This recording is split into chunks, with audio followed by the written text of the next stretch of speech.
Plus qu'une grogne, c'est une vraie colère que les Portugais ont laissé entendre vendredi dernier devant le palais présidentiel à Belém, près de Lisbonne. L'ampleur de la contestation populaire a surpris la classe politique et même pris de court les syndicats. Le peuple a exprimé un non catégorique à la dernière mesure d'austérité que le Premier ministre de centre-droit Pedro Passos Coelho comptait mettre en œuvre en 2013.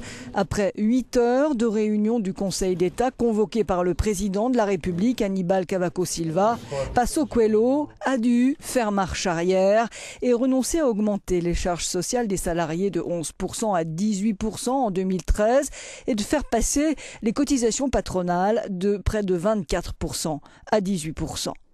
Soit un transfert de 2 milliards d'euros des travailleurs aux entreprises avec lequel le Premier ministre comptait brider la hausse du chômage, déjà à 15,7%. Mauvais calcul, la mesure n'a plu à personne, à commencer par les salariés.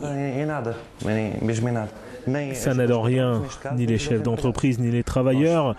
À la fin de l'année, nous perdons un mois de salaire. Les patrons continuent de payer de grosses taxes et ils n'augmentent pas les salaires.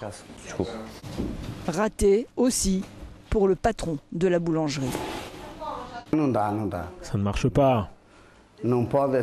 Si l'employé doit payer plus de contributions sociales et même si je paye moins, ce que je n'aurai pas à payer ne suffira pas à embaucher un autre employé, donc ça ne fonctionne pas. Les Portugais réduisent de plus en plus leur consommation suite à la hausse de la TVA passée à 23% en 2012 ainsi qu'à une hausse des impôts sur le revenu. La récession qui frôle 3% du PIB va se prolonger en 2013. La lumière au bout du tunnel, les Portugais ne la voient pas.